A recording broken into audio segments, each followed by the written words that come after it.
Hello everyone. I think it's time to start today's webinar. We all know that the title of today's webinar is why health star rating is not suitable for India. So today's discussion will be moderated by George Sherian. So it's my pleasure to introduce Mr. George. George is currently a director in Cuts International, and he is a member of FSCI, also a special invitee member. Earlier, George was a full-place member of FSSCI Advisory Central Advisory Committee from 2014 to 2019, and George is very much part of all the discussions which are happening in on FoPL from the beginning, from January 2021. George is extensively writing on this topic, and we keep reading his writings in the newspapers. So this is the brief introduction of George. And George, over to you for moderation of today's discussions. Thank you. Thanks, Madhusudan. I join with Madhusudan in once again welcoming you all to this webinar, which is titled Why Health Star Rating is Not Suitable for India. This is the second webinar in the same title or the series that we are organizing. In addition to a number of webinars on FoPL, we have more than 120 people registered for this webinar.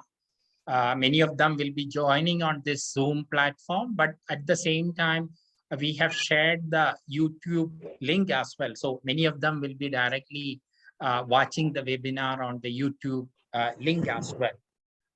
For this webinar, as the international expert to talk on the topic and especially about the HSR, we have Dr. Lindsay Tiley Smith from North Carolina University, US, who had joined with us. So I will introduce Dr. Lindsay in detail later. And also we have three discussants from India who is actively involved in this process, who will be taking part in this webinar.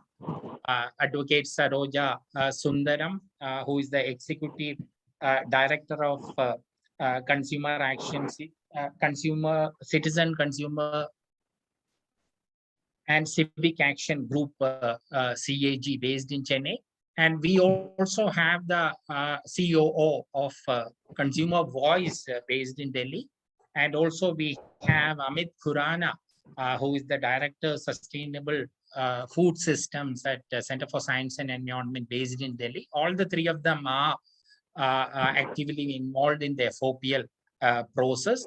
In addition to that, I'm also happy to introduce and welcome Antonio Picasso, and also another colleague, Carola. All of them are involved in the anti-Nutri-Score campaign in Europe. Especially in Europe, the European Commission had decided to come with a mandatory FoPL by the last quarter of 2022. So they are joining from Italy. Once the discussion about the initial discussion about HSR is concluded, they also will be sharing briefly about their campaign. So a brief background, as I mentioned, we have organized a series of workshops on FoPL, but so most of you are familiar with the discussion which is going on in the country. Now that is the hot topic, like Antonio was mentioning, it is the front page news in India, the discussion about the FoPL and the burning issue. So, however, a brief background to move on. As all of you know, since we are looking this from the consumer perspective, all of you know that right to choose and right to information are fundamental consumer right. So the front of the pack nutrition labeling is a cost-effective messaging strategy to help consumers to make informed and healthier food choices by helping consumers to correctly, quickly, and easily identify products that contain unhealthy ingredients such as sugar, salt, and fat. So this debate or the process to choose a FoPL in India is almost 9 years old, responding to a Delhi High Court verdict asking the food regulator to come with guidelines to regulate the junk food. In response to a public interest litigation, which was filed by a non-profit called Uday Foundation in 2020. In 2013 September, this Delhi High Court had asked the food regulator to come out with some guidelines, and they have submitted their response in March 2024. So there, this process in India had started about a front of the pack labeling to identify the junk food. Later, the terminology was changed into food with high fat, sugar, and salt. After a few years, in 2008, the food regulator came out with a draft food safety and standards labeling and display regulation, which was debated. Even cuts, we organized a national consultation involving the industry and the consumers way back in August 2018. Then a draft notification of the food safety and standards labeling and display regulation was notified by the food regulator in May 2019. Even after that, the process was getting delayed. Then in January 2021, the context is the increasing NCDs in India and also the linkage of NCDs with the pandemic, especially with the COVID-19. In India now, it is almost 62 to 65% of the total death is accounted due to non-communicable diseases. Out of that, almost 49% is preventable premature death. And also that there is a correlation of NCDs, as all of us know, with the COVID-19. People with NCDs and pre-existing comorbidities were more vulnerable during the pandemic. So the food regulator also had decided to fast track this process of finalizing the FoPL. The reason is food with high fat, sugar, and salt is one of the main reasons for the increasing NCDs in India. So this process started in January, and 7 rounds of consultations were there, where myself, along with all the 3 colleagues who are present here, we were participating in this stakeholder consultation to reach at the consensus. I'm not going into the details of that. In June 2021, one of the stakeholder meeting, it was decided to engage a center of excellence or an institution like a business school to do this study. And that study was presented in a meeting in February 15. So it was very shocking to us because we were advocating for a very simple and illustrative warning label in India, taking into consideration the various situation in the country, the literacy level, the language barriers, and things like that. But to our surprise, in the 15 February meeting, concluding the study of this business school, suddenly the food regulator had suggested to go with a health star rating. And not only that, given a period of almost 5 years for voluntary implementation, it does not mean in anything in India, because voluntary means nobody will be doing anything. And and we were strongly opposing this decision from February, though even prior to that we were knowing about the intentions of the food regulator. So this intensified advocacy campaign started in February. As all of you know, this why we are opposing the health star rating. It is only implemented in 2 countries, that is Australia and New Zealand, as all of us know. in Australia, it was introduced in 2014. And on conclusion of 5 years, several studies are there. One of the study by the Deakin University, it says that the design and implementation of the current health star rating system is misleading consumers about the healthiness of many food by inadvertently providing a health halo for almost 75% of the ultra processed food and 50% of the discretionary food displaying the symbol. HSR is unlikely to discourage consumers from buying the products high in sugar, salt, and saturated fat. That is, I was just reading from one of the study which came out on the 5-year review. Does the Australian health star rating system perform after 5 years? It is titled like that. From the New Zealand, we also were thinking Professor Grant Schofield will be able to join with us, but he could not join. He is the Chief Health and Nutrition Advisor at the Ministry of Education of New Zealand. He says the health star rating is already dead in the water. The algorithm is flawed in the combination of fat, salt, and sugar. The food industry brought this to us. We were suckered in. Perversely, very high sugar foods can get 4+ health stars. This is the feedback we are getting from New Zealand.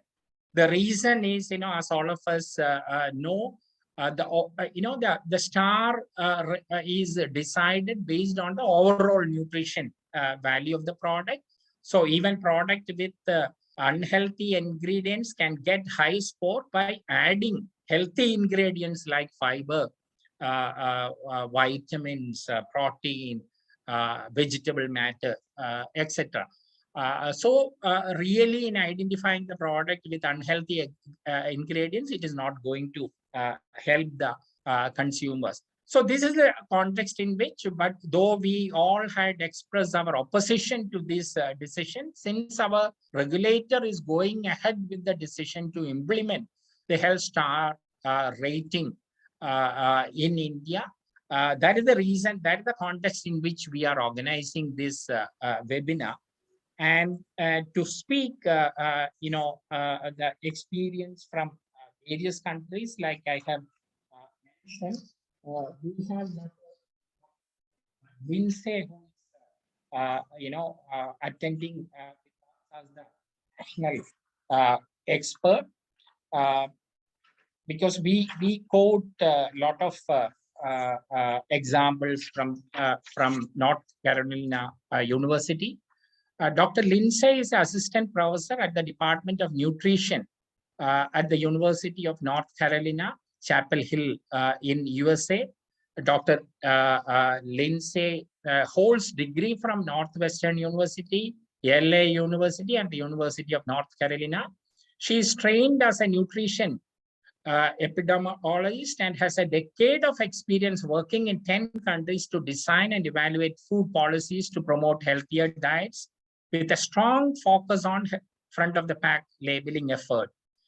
Dr. Lindsay has published over 115 articles in top academic journals, and her work on front of the pack labeling has been featured in New York Times, The Guardian, and other international media outlets.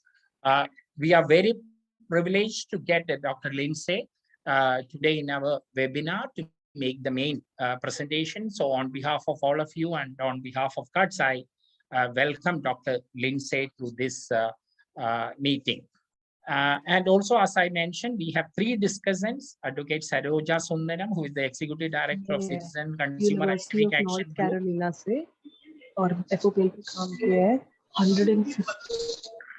And we have Ashim Sanyal, the Chief Operating Officer of Consumer Voice, and also we have Amit Khurana, who is the Director at the Center for Science and Environment. All the 3 of them are part of the stakeholder group of FSSAI on FoPL. Ashim Sanyal is also a member of the Central Advisory Committee of FSSAI. Saroja is also the representative from India and South Asia in the Council of Consumers International, which is the global voice of consumers headquartered in London. So I welcome all the speakers to this webinar. And now I invite Dr. Lindsay to make her presentation. Over to you, Dr. Lindsay. Wonderful. Are you seeing my slides? Yes, we can Wonderful. see. Okay, well, thank you so much for having me. I'm delighted to be speaking with you all this morning. Front of package labeling is something that I think about a lot, and I think it's one of the most important public health tools we have to intervene on the food supply and healthy diets across the world. And so I certainly applaud India for taking steps towards creating a front of package labeling system that would help consumers. I am coming from the US, and we are nowhere near you all in terms of thinking about these kinds of actions to be able to promote health. So today I'm going to talk a little bit about what we know about these different systems, particularly about health star ratings, as well as an alternate labeling system. So just in terms of the team, this work was done in very close conjunction with Dr. S.K. Singh at the International Institute for Population Sciences, as well as a number of other co-authors, and really, thinking about the kind of global evidence about different labeling systems and what that looks like in the context of India, because of course not every labeling system will work necessarily the same in every country, as well as doing some primary data collection ourselves. So that was our team. I won't go through this in much detail because we've already kind of covered it, but clearly, there is this need to try to prevent further increases in ultra-processed food intake and the associated changes in overweight, obesity, and non-communicable diseases that go alongside this increase in ultra-processed food intake. In particular, we're concerned about ultra-processed foods that are high in added sugars, sodiums, saturated fats, and refined carbohydrates. There is a very large body of evidence now that's accumulated both from large cohort studies to controlled feeding trials that really shows that these packaged foods that are ultra processed are problematic for health across a wide array of health outcomes. So what we're looking to do from a public health perspective is to reduce the intake or prevent increases in the intake of these most unhealthy foods. And that's a point that I'm going to be making a lot. Okay, so in terms of labeling, what are the options? We can really think of these as being on a scale from the most simple, the binary systems at the top, where we have a positive check or a warning label, down to the guideline daily amounts at the bottom, which is, the most complex system that is poorly understood, but happens to be the one that the food industry tends to promote the most. Today, clearly, we're here to talk primarily about health star ratings, which is a form of label that I would call summary guidance. So the idea behind a health star rating is that there are many nutrients in a single food, and instead of providing information about a single one of these nutrients, it's combining all of these nutrients together to come up with a summary score, which is then translated into these stars. I'm glad to see our European friends are here too, because the Nutri-Score label, which is right next to the health star rating, is very similar. It doesn't use stars, it uses color codes and grades, but the basic premise is the same, that we can somehow have an algorithm that uses healthy ingredients to add positive value and negative ingredients or negative nutrients to subtract value and come up with a summary score. And this is a different goal than what you get with one of these binary systems, in particular warning labels, that are really meant to provide a binary piece of information. So instead of trying to summarize a lot of information, it's really saying yes or no on a specific nutrient of concern. Okay, so starting out with health star warnings, and a lot of the information I'm going to share with you today comes from a fact sheet that we've published and I think sent around to quite a few people, but also a global scholars letter that we drafted comprised of researchers in the nutrition field from all across the globe. And so I guess the first question will be, what real world evidence do we have that the health star rating system actually works? George already kind of alluded to this, but the answer is none. Even after almost a decade after implementation in Australia and New Zealand, there is still no evidence that the health star rating, or HSR, has a significant impact on the nutritional quality of people's food and beverage purchases. So I feel like if I can make one single point, this is probably the point to make. This is not a system that is well demonstrated to have a positive effect at the population level. There's small evidence to show that it leads to some reformulation, but no evidence about whether this actually really helps consumers understand what's in their food, helps them avoid unhealthy foods, or change their purchasing behaviors. Another key argument is that the health star rating misrepresents nutrition science. So the key premise of something like the health star rating is that you could start out with a bar of chocolate and then add fruit and nuts, and that somehow this is healthy. But we know that this is not the case. This isn't how our body metabolizes nutrients. We can't take something that's high in sugar and then add some nuts to it and suddenly say that that is now, a healthier product. And so that's one of probably the other key main arguments about HSR. There's really no evidence that this type of algorithm makes sense, that adding these ingredients will lessen the negative impact of the high sugar, high saturated fat, high sodium on the body. The other problem with this type of system is that the HSR exists on only packaged products.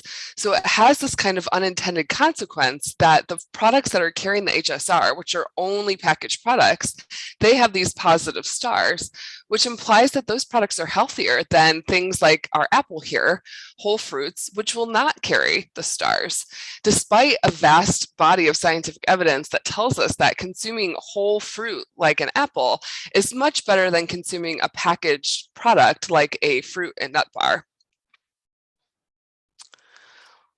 So another really important point is that the HSR may actually confuse consumers for the same reason that I just mentioned.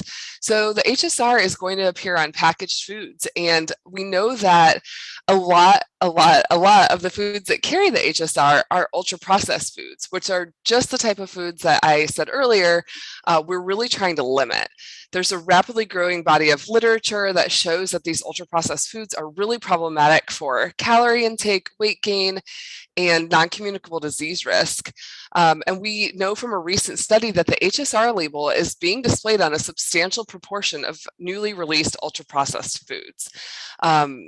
So, again, the same issue is this kind of implying to consumers that these foods are healthier when they really may not be. A related effect is that the health star rating system can lead to a health halo effect. In the health star rating system, the half star product does not come with a warning. So if you think about the most unhealthy products, I think one of the discussion points that's come up in India is that, well, we could do this as a mandatory system, right? So we'd avoid some of the issues we've seen in Australia and New Zealand where it's voluntary and companies only put it on the healthier products by making it mandatory, and we'd put stars on everything.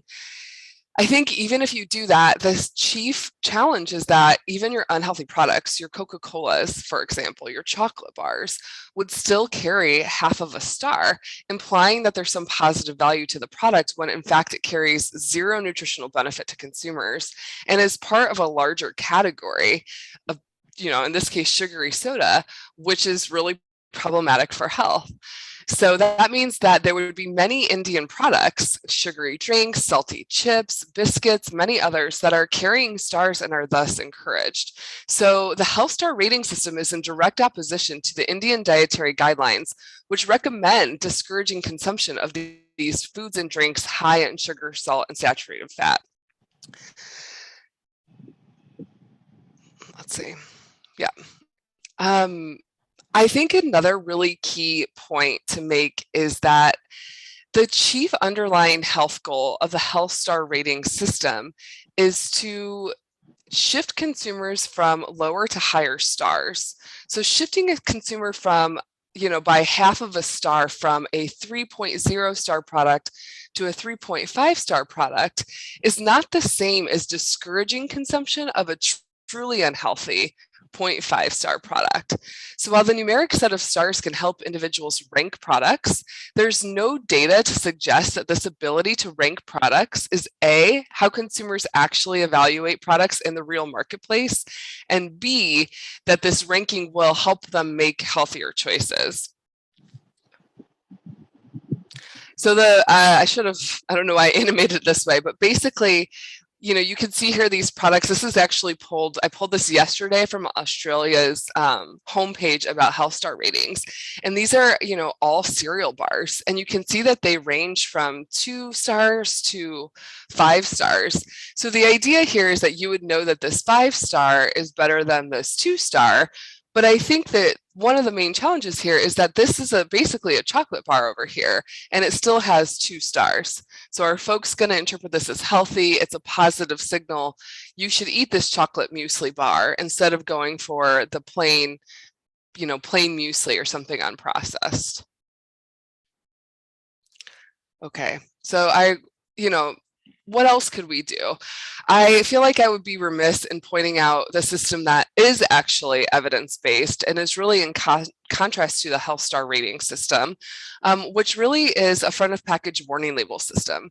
This type of policy has been very effective for a number of products that we've wanted to limit from a public health perspective: tobacco, alcohol, and it really aligns with this need to be able to identify and reduce intake of unhealthy products. And so the basic premise here is that this warning acts as a really simple message to consumers, unlike a star rating system where you still have to interpret it and figure out, okay, 2 stars, is that good? Is that bad? What does that actually tell me to do?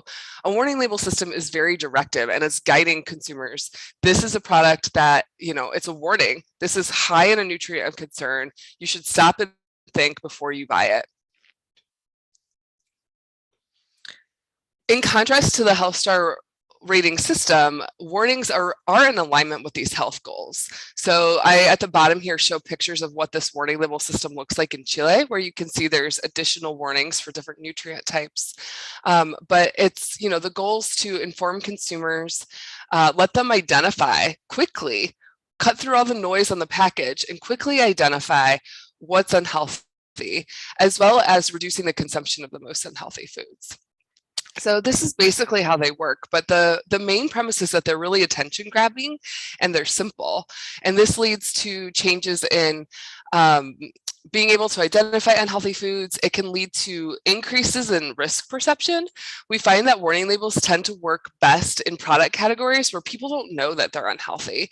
And so that can be quite a lot of foods. And then this leads to behavioral changes. Globally speaking, warning labels are certainly where we see the most momentum, at least outside of Europe. In terms of since 2016, I think we've got it's at least 8 countries that have implemented these warning label systems on foods that are packaged and that are high in these nutrients of concern. The vast majority of these tend to be ultra-processed foods. So this system really is targeting a specific set of products rather than trying to make a health claim about all products. So I just want to talk a little bit very briefly about the main evidence that we have from warnings. So there's tons of experimental evidence that show that warnings are really effective for identifying unhealthy foods and reducing their purchases. But Chile was the first country to implement this system. And we launched a massive investigation over 7 years now, and we've seen really remarkable changes. So very sizable drops in the content of these nutrients of concern in the food supply. I think even more importantly, and I repeat, we've never seen this for HSR. We have no similar evidence for HSR.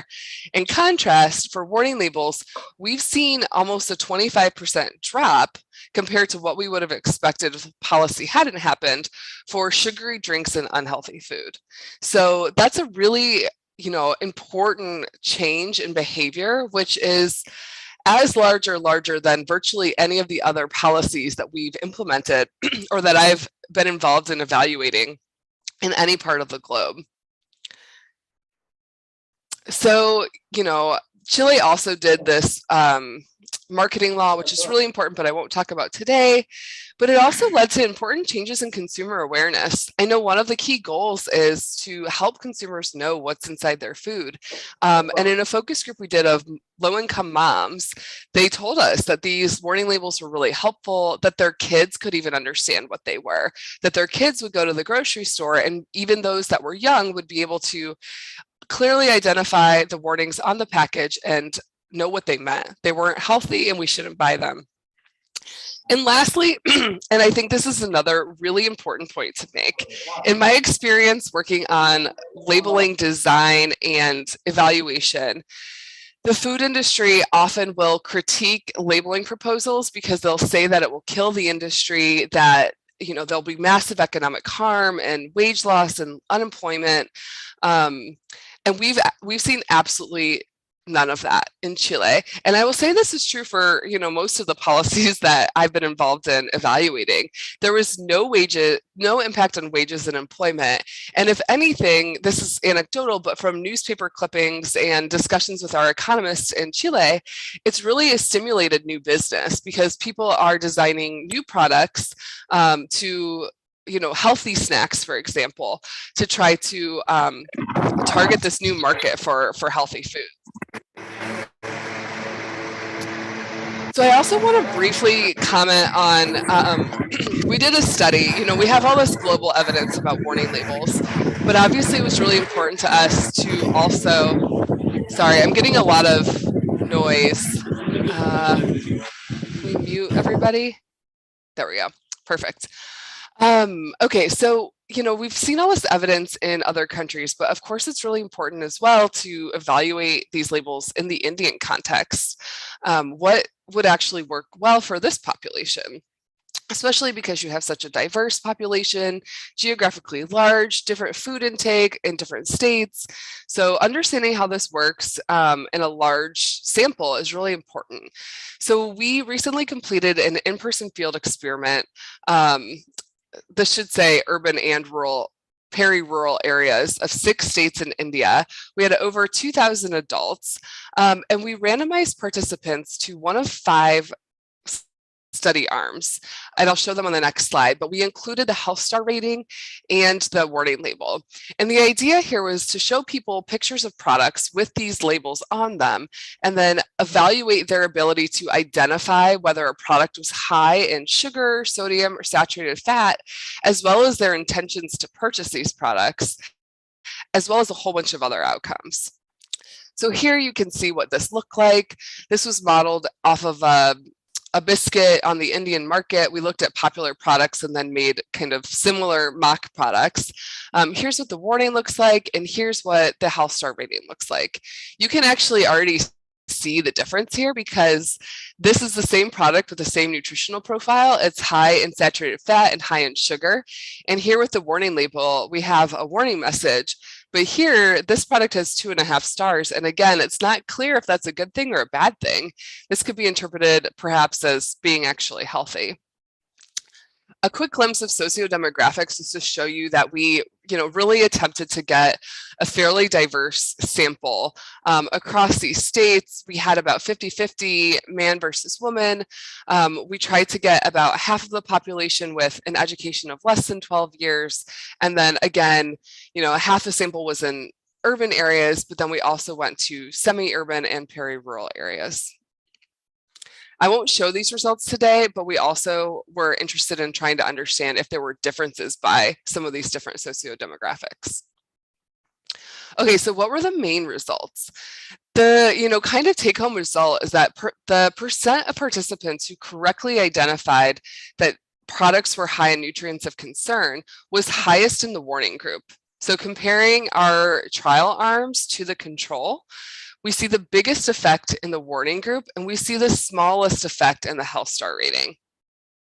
So this is really important. The health star rating did improve people's ability compared to the control label, but only by about 6%, where we saw much bigger differences in our other labeling arms, and particularly for the warning label. And then the next thing we looked at is, well, how did people, what did they say about their their desire to buy these products when they have the label on them. This is a really important outcome because it's closely tied to actual behavioral change. And in this part of the trial, only the warning label was effective in reducing people's intentions to purchase these products. I won't go through all these results, but essentially we looked at all of these secondary outcomes. And again, the pattern of results suggested that warning labels were most effective. Particularly, I actually don't think I included this, but on perceived message effectiveness, which we've seen repeatedly in tobacco trials is very predictive of behavior. Warnings perform best on that outcome as well. Okay, so from our trial, we really saw that, warnings were clearly the best of the label options that we tested. They were the one to show the largest impact and ability to identify products, unhealthy products, and the only label to change purchasing intentions. In contrast, health star ratings were the lowest performing label relative to the control in our experiment. So, in the context of the global evidence, this result really makes sense and is consistent. I also want to acknowledge that there was another India-based research study that came out recently on this topic by the Indian Institute of Management. And they also had a primary outcome that intentions to not purchase products high in nutrients of concern. And the result they found in their paper was, again, that warning labels performed best on this outcome.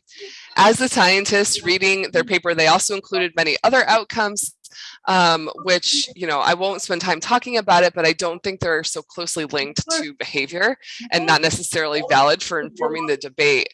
But for this primary outcome that they stated in their paper, they again found this consistent result that warning labels outperform the health star rating. So in conclusion, the health star rating, there's some evidence to show that it's useful for helping consumers rank products or nudge them towards a slightly healthier product when they're looking at a series of different products, but that's not really the health goal. Our goal is not to nudge people from a cracker that's moderately unhealthy to one that's slightly less unhealthy. Our goal is really to discourage purchases of the most unhealthy ultra-processed packaged foods. We can also see that the health star rating can misrepresent the healthfulness of food products. It's unlikely to achieve health goals. And I think the final point is that it's just not evidence-based. There's really no evidence to suggest that the health star rating will significantly impact the nutritional quality of what consumers purchase, nor will it help Indian consumers be able to identify unhealthy products on the marketplace. So I will stop there, and thanks. Here's my contact information. I'm happy to chat afterwards if anyone's interested.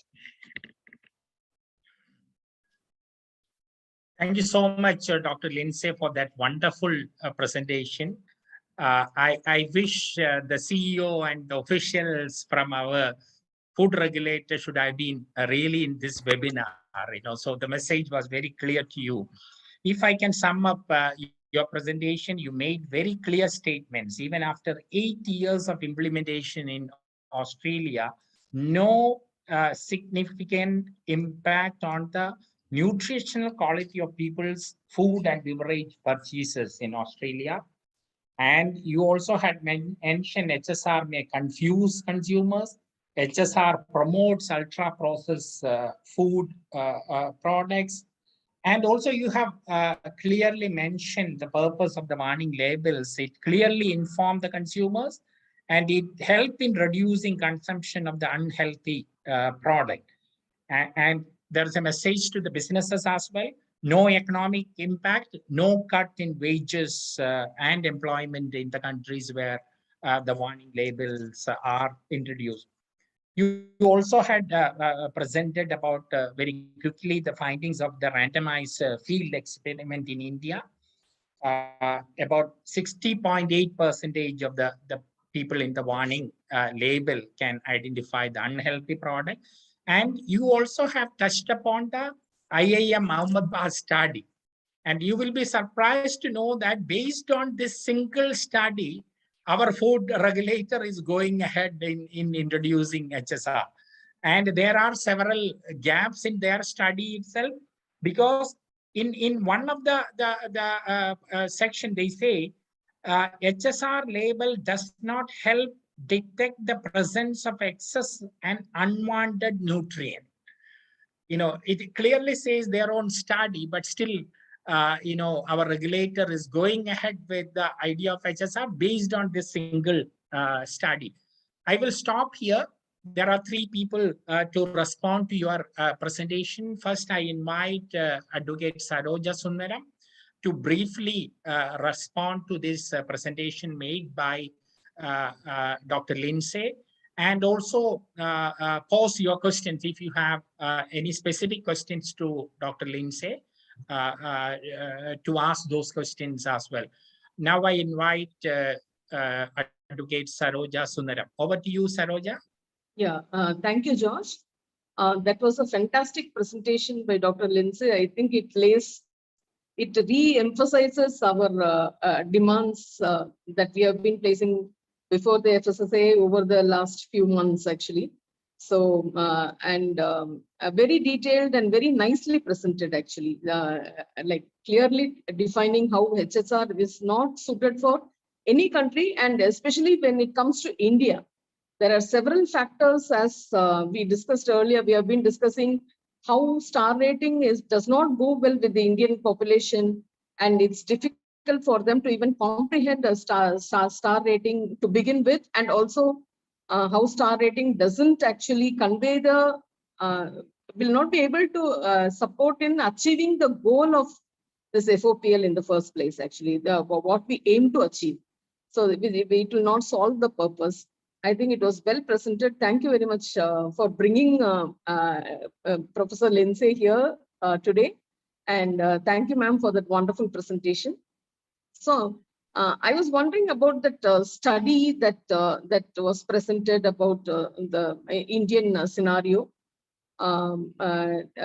Just wanted to have more details about the study and the sampling size and all those details. A little more of that, if you could share. Sure. Yes, I'm happy to share. And actually, we have just posted the paper online to make it publicly available while it's under peer review. So I will get that link and put it in the chat so that you can see everything. But kind of briefly, I'm pulling up the paper right now. So yeah. So basically, this was a really large study. Actually, it was 2,800 people, and we sampled them in, let's see, I'm looking closely at the method. So basically, we went to Assam, Delhi, Gujarat, Odisha, Karnataka, and Uttar Pradesh in January to March of this year. The study was quite a trial to get into the field, because of course we started to try to do this a year ago, and then Delta happened, and then of course this was during the Omicron wave, but all of the data collection occurred outside. And the research team basically intercepted people coming out of different store types, and then they would show them all of these products with these images and ask for their perception of the products and the label reactions, which is a method that we've used, gosh, in probably half a dozen countries now, because it, in an ideal world, we would do this kind of study in an actual store with all sorts of products available for people to see, but given limited time and energy for everybody, we do it this way, and it tends to give pretty consistent results. So in the studies where we've done something like this more like image-based method, compared to the studies where we actually look at real food purchases, they're quite similar, and they tend to give a very similar pattern of results. So we think that this is a strong method for understanding, well, how would the consumer behave if we were actually inside the supermarket? So that's, a little bit more about what we did. Did you have any specific questions? Saroja, you have any more questions? Yeah. No, I'm just coming. Yeah, thank you, Dr. Lindsay. Thank you for that. And no, George, you may go ahead. Thank you. If time permits, we will come back in the second round. Thanks, Saroja, for your Thank you. response and for raising the question. Now I invite Ashim Sanyal for your response and also raise any questions. Over to you, Ashim. Thank you, George. Thank you very much for the invitation, and thank you, Dr. Lindsay, for a great presentation. I think it made once again very clear that our regulatory authority is on the wrong foot, and we are basically headed towards a major disaster by adopting a HSR. My role in FoPL goes back to over 1.5 years. During my first interaction with Dr. Barry Hopkins and Lindsay, you were also there, part of that particular study that we are talking about. And basically, the knowledge gained at that given point of time is no different from the knowledge that we have gained now. That warning labels supersedes all other labeling patterns, in fact, in terms of consumer understanding. And I think the entire exercise of FoPL is basically to make consumer a stakeholder, a participant in the purchasing order. In fact, right now it's the regulator and the industry who are playing, who are doing the batting and the bowling in a cricket match, in fact, and the consumer is nowhere, just a spectator. To bring in the consumer perspective, I think it's very important for us to understand that first is the consumer should understand what's being stated. And that's the most difficult part, because consumer awareness on these subjects are very low, especially in a multilingual, multi-demographic country like India, as you yourself mentioned and seen during the study. It's very difficult for the consumer to perceive what has been effectively told. And I think the warning labels clearly convey that message within the 8 to 10 seconds that the consumer gives to identify a particular food, as whether it's good, bad, healthy, unhealthy, whatever way the consumer wants to look at it. In fact, the second important factor is the consumer basically believes that the so-called stars are always good. After all, why are stars given? I mean, stars are always for good things, in fact. So even if a product has 1 star, forget about 2.5 and 3. Which will make the consumer really deep thinking consumers think about what it means. Even a 1 star carry a deep meaning as far as consumers are concerned. And what we are trying to convey here through HSR is basically something that is beyond the understanding of a common consumer. That is, you bring out a calculator, you basically check the back-end nutrient profile. That's exactly what we are trying to avoid through this particular system. You calculate whether this particular food is good for you, whether you're diabetic, obese, or whatever it is, and you make a choice of decision, which is next to impossible to achieve in the context of India. And the third important factor is that the regulator has brought in a particular law. In India, that plays a very, very important role. I'm quite sure it does in other countries also.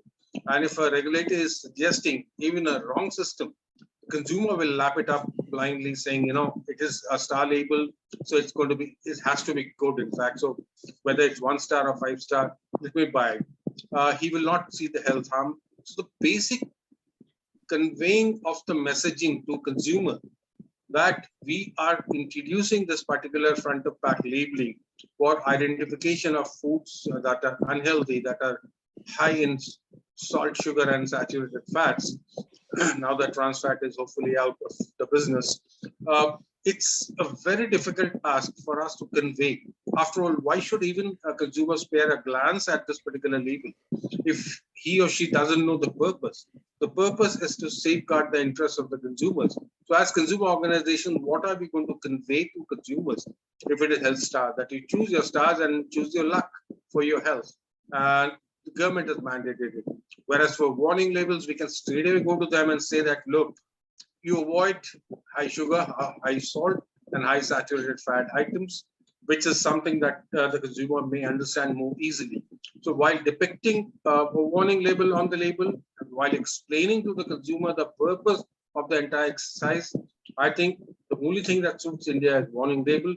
As George rightly pointed out, I hope somebody from the food regulatory or system was watching this video of you, Lindsay, and probably would have got the message strong and loud that what they're trying to introduce, or rather push forward or bulldoze through is something that is not going to work in India.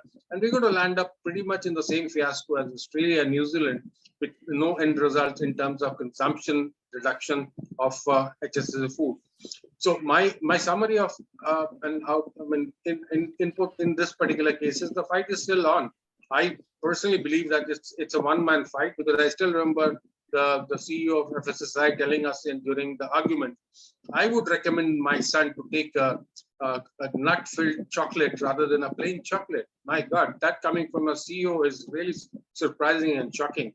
And I'm saying in the open forum that, I mean, obviously the CEO is not bothered whether that is containing high sugar or high saturated fat. So the basic purpose, if it is not clear at the top line, obviously will end up in mishaps like this in terms of, blind arguments towards HSR based on one particular study, where we believe personally that the study methodology or basically the outcome biased is based on certain perceptions being given to the IM group to come out with a verdict approving of a particular labeling system. I think that is something that is quite evident from the outcome rather than the IIPS study or the All India Medical Sciences study, which clearly point out all the way win for warning label. And in conclusion, I must say that there are points to contradict even in the IM label, as you rightly said. In fact, obviously, there were warning labels had parallel good run in all the markings. But then the conclusion is quite different from the so-called outcome of the survey, which itself is a big question mark. I'm quite sure PIL will soon land in the courts, basically challenge that particular study. I have no particular questions to Dr. Lindsay for this particular thing, in fact, but I think it's important for us to carry forward this message even more strongly. George, Saroja, and Amit, all four of us are basically in the committee. So we have to carry back, in case the committee does meet sometime, we have to carry it back strongly to the authority. It is not acceptable from India's point of view. Thank you so much. Thank you, George. Thanks, Hashim, for that response and also sharing your thoughts, being a person involved in this process for the last few years. It was wonderful, your response summarizing why India should go ahead with the warning label and a message to the regulator. Dr. Lindsay, you have any response to what Hashim had mentioned? Oh, well, I agree with all of your points. And I think the key is that the health star rating is just not easily interpretable. We know people need to be able to interpret this really, really quickly because there's so much other marketing that happens on the package. And then if parents are shopping with young children, they're making a lot of noise. And so again, I like what you just said, understanding what the 2.5 star means or the 3-star, that's really hard to understand. Now, I know that sometimes the question has come up with the warning labels. Well, people may not understand what sodium is, or they may not understand what saturated fat is. But we actually find that even in populations that don't have a high level of health literacy, it's okay if they don't have a nutritionist understanding of sodium's impact on the body. The warning labels visually are using a signal that's really clear. So using the icons themselves to show salt, and then using that kind of stop sign, or it doesn't have to be a stop sign, but it can just convey negative meaning, really goes a long way, and people get it without having to know the nuances of nutrition, which is really what we're trying to do, because we know that it's really hard for people to understand nutrition information. And so the warning label relative to the health star is just a lot better at simplifying this for people and providing them with guidance about the meaning. So I completely agree, and I appreciate I enjoy hearing your perspective working on this process. Thanks, Lindsay. Now I invite Amit Khurana, who is the director at the Center for Science and Environment and looking after the sustainable food system, actively involved in the FoPL process in India for the last several years. Over to you, Amit. Thank you very much, George. Thank you very much, Lindsay, for a very clear presentation. The message was loud and clear. Um, I can just say the question is who is listening it? George mentioned about. He wishes that people from FSSAI should be there. Maybe they are there, but are they really listening it? Or do they really want to listen it? Or are they allowed to listen it? So there are many questions at that level. My journey to this is about a decade old. I mean, this was about 2013 when we were part of a committee. And at that committee first recommended FoPL. So I would like to share I would like to utilize the 4 or 5 minutes that I have sharing the context and the perspective, because I know the message is so simple. In fact, we all don't really need to say the same thing again and again, because it is so clear. It is so evident. The evidence is also there. The logic is there. If you have a common sense and you have your heart at the right place, you know what is the right answer. So let me just share some perspective here. First of all, junk food, as we call it junk food, and industry wanted to call it HFSS because it was in their interest. It only talks about the limited part of the problem and not the other part of the problem, which is ultra processed nature. So, but we like to still call it junk food because it is junk food. In fact, it is not even food. It is a factory-made product. So this is highly unbalanced and this is highly addictive. And then you have a similar thing, which is tobacco, which is highly addictive, both causing NCDs. And then you see the label on the tobaccos, cancer-affected lungs. But here what we are proposing is stars. And see the farce here, right? So stars versus cancer-affected lungs on two different kind of products, which ultimately are globally known to cause bad health. That's one part of it. So what do we have today? What we have today in India is a nutrition information back of the pack label. We all know, very, very carefully crafted strategy to actually not tell people how bad is the food. So it's confusing. It is difficult to see, difficult to understand, needs cognitive skills, need a lot of mathematical skills, ultimately useless. And everybody knows that. And therein comes the role of FoPL. And FoPL globally, we know how it has evolved. And we know that in 2013, as part of the committee, we recommended at that time this traffic light labeling, because at that time it was the best practice. But of course, the global understanding has evolved, and that needs to be recognized. And therefore, the world is now talking about warning labels. And in that context, you go about a regressive model, which is rejected by many countries, which is the health star rating, and hope that it will help the purpose. The answer is clear, no. It will only help the industry. It will not help the consumer. It is a pro-industry move. It is not a pro-consumer or a consumer-friendly move. Now let's see where we are. I mean, we have captured this many times in several of our stories. We have our Down to Earth magazine. This journey is largely, I can say, is more like more of delays and dilutions. One step forward, two steps backwards. But I can very categorically say here that this is the lowest point that we have seen. When we are about to see health star rating, imagine the regulator, which has laws related to misleading claims, is actually very strongly promoting something which is designed to mislead. So that's the paradox here. Now, and just to let you know, the 2018 draft that came was actually good on thresholds. It was somewhere okay. In fact, common sense prevailed at that time, because at that time it was traffic light labeling, and what we proposed was much better than traffic light. We talked about only red label. We were very smart at that time. And today, 5 years down the line, we are actually gone to the rock bottom, and we are thinking it's the solution that we have found. So we really need to really introspect the intention here. So if someone asked me, what's the problem? The problem is the intention. The problem is not about, I have strong faith in the scientific community of this country. I have strong faith in the institutions of this country. And I hope that things will get better. But at this juncture, somehow it's the strong industry that knows that FOP, the warning label, is the best.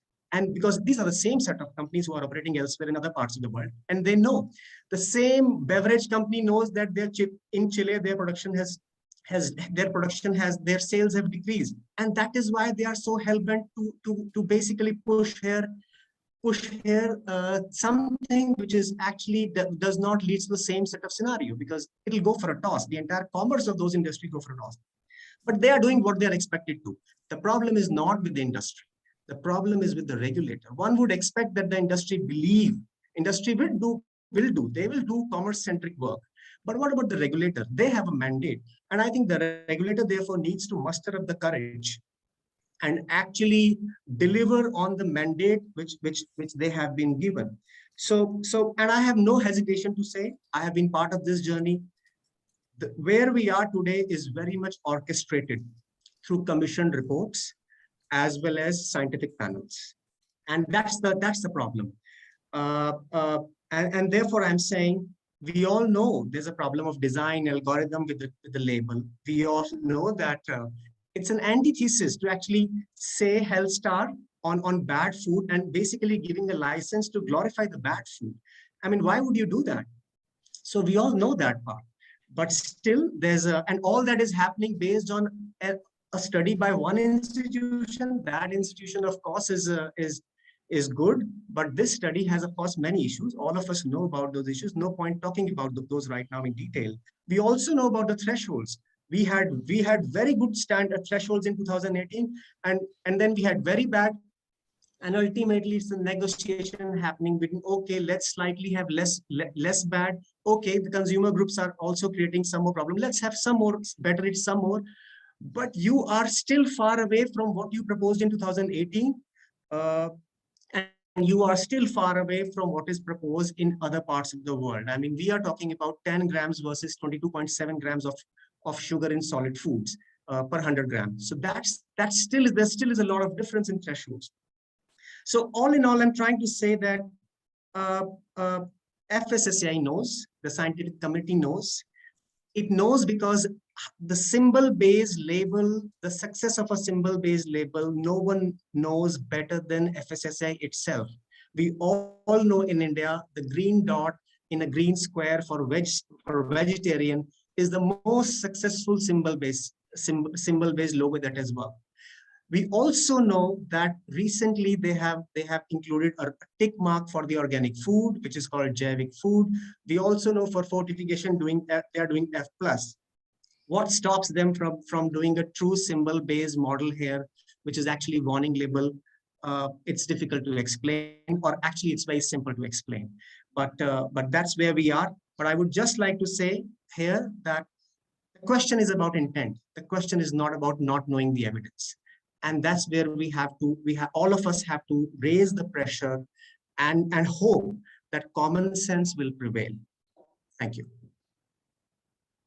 Thanks, Amit.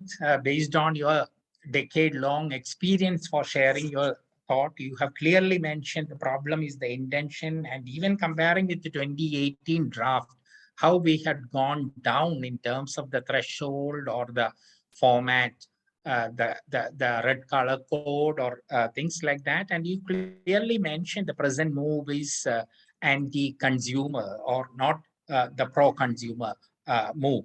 Now I will invite Lindsay for a brief response on what Amit had mentioned. Over to you, Lindsay. Yeah, just a quick response, and then I have to run. My children are now up, and I can hear them screaming in the background.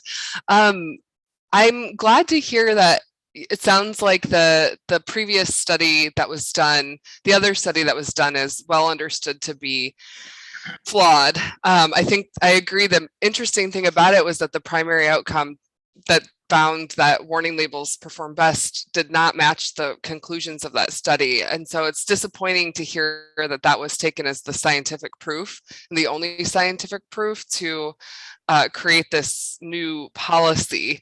But hopefully, hopefully there can still be additional evidence under consideration.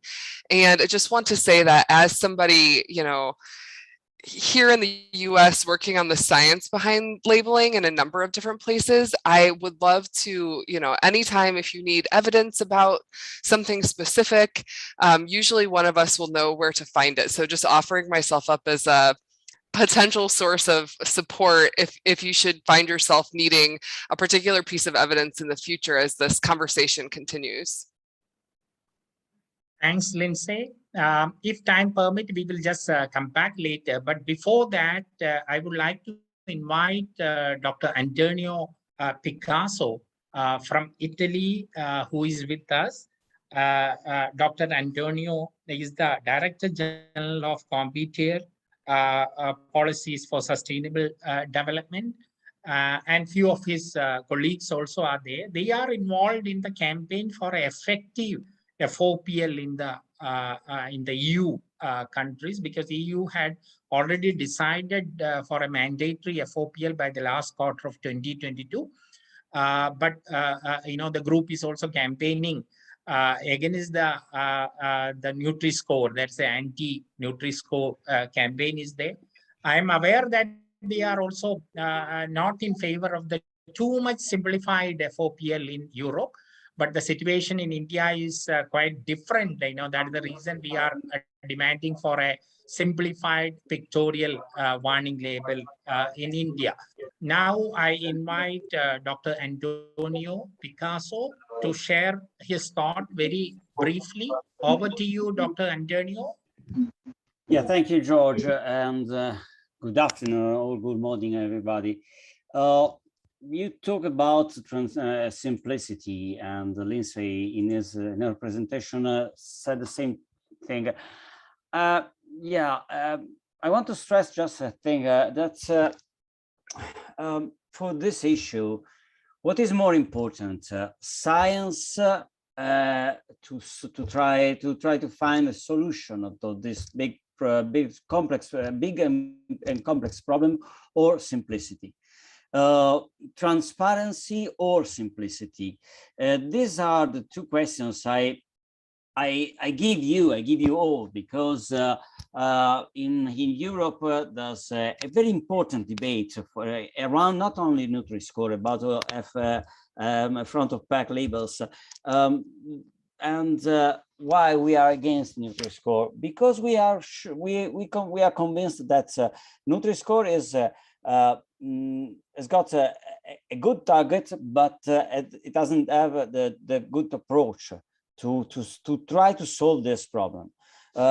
Simplicity in this in Europe in particular, and not in India. I know it is different. In Europe, the simplicity for this problem is not enough. We are sure that a scientific method and transparency approach for communication and the respect of freedom of choice and economic stability is the base, are the pillars for any nutrition policy.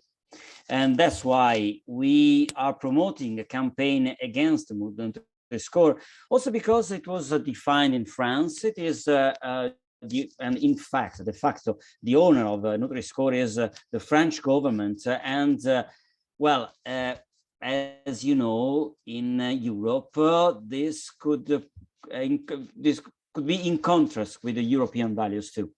Our campaign is to promote the use of digitalization devices and innovations for define a nutrition education and nutrition policies which respect the consumers, which respect the values of Europe. This is our position. I'm sorry, I don't have any slide because I didn't prepare it. And I know I knew your webinar just yesterday, so I just bring you my simple position. Thanks, George. Yeah, thanks, Antonio. Thanks for sharing your thoughts briefly. We will continue this interaction. So good to know about your group and your campaign in EU, and we hope that we will have more interactions in the coming day. Before I conclude, Dr. Lindsay was having an emergency, so she had just left the webinar. Before we conclude, I would like to ask Sanjay Pandey, who is the national consultant of the GHAI, Global Health Advocacy Incubator. Sanjay, you have anything to say as a conclusion?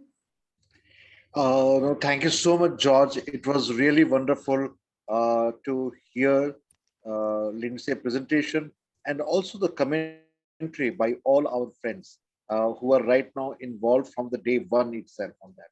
So issues are very clear. I think if I just sum up, one, we need simplistic warning label instead of the health star rating, which the regulator they are putting forward for that.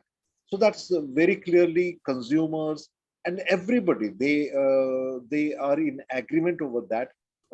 Many webinars, many places, they have really reinforced this argument. The second point is that it has to be mandatory, not volunteer. Volunteer for, as you mentioned, 5-6 years means nothing on that. So it cannot be regulated voluntarily on that way. So the mandatory is a real requirement that. And third, what Ashim was also saying and Amit was also saying, the nutrition profile modeling, because the 10 gram cannot be goes up to 47 gram of this as a threshold limit also. So for either fat or salt or sugar, this needs to be really WHO zero. These things are there on that.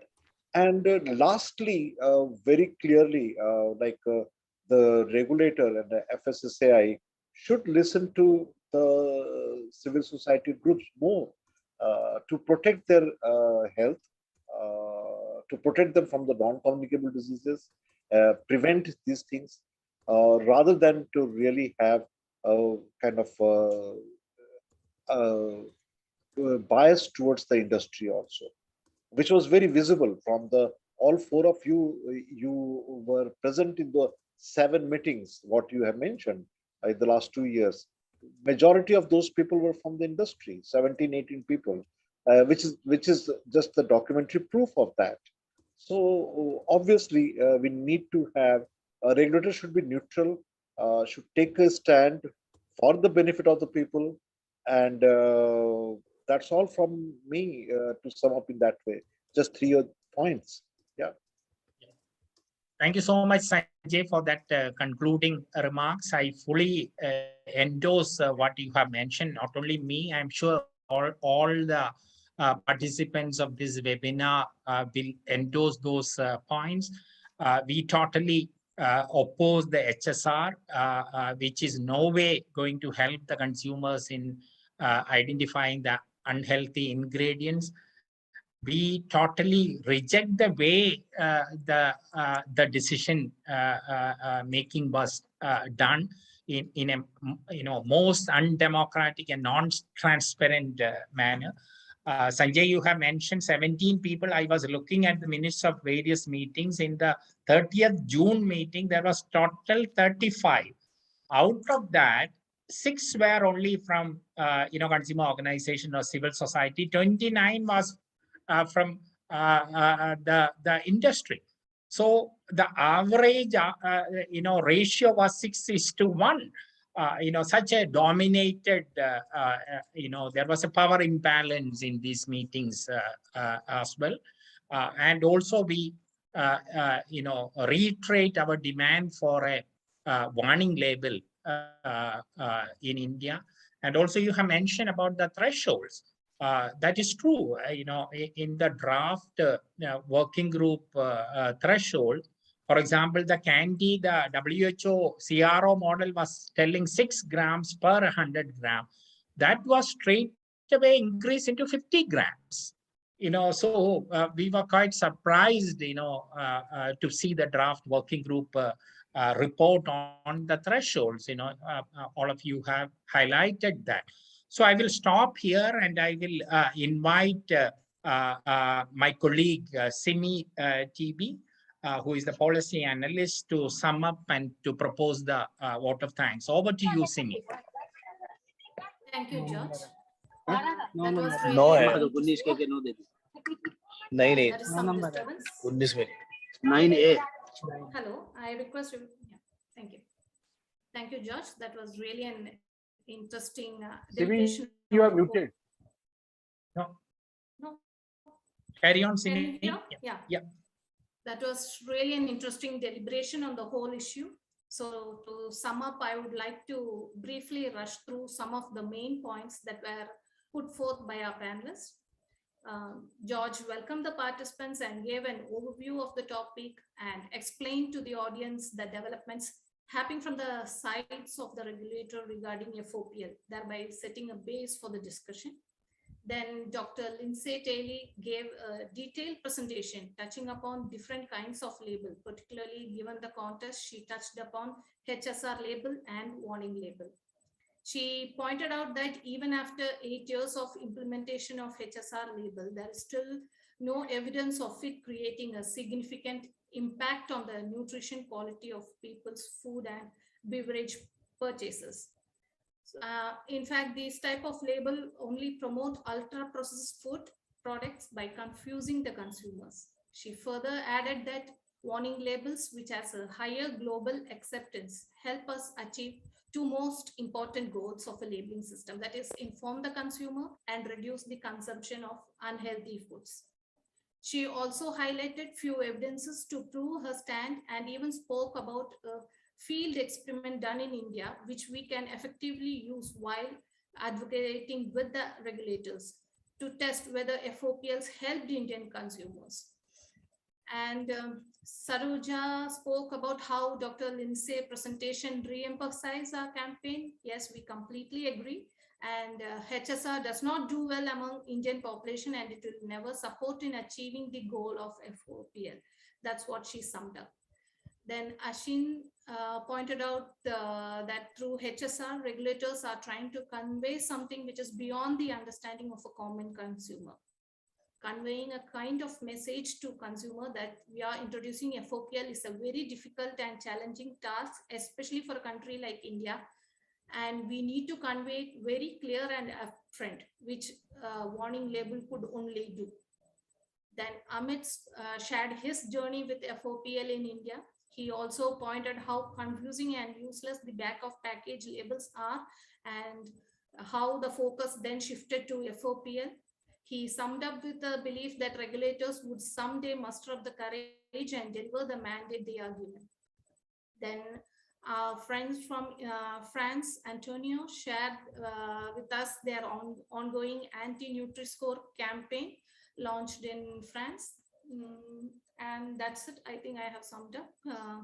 Then I, on behalf of CUTS, thank each and everyone for taking time and joining with us here once again. My special thanks to Dr. Lindsay Smith for taking out a time for us and delivering a very useful presentation, which we will definitely use for our advocacy work. Thank you, Lindsay. And I also extend a heartfelt gratitude to all our panelists who are also our friends of CUTS forever, and for kindly accepting our invitation and contributing immensely to the topic.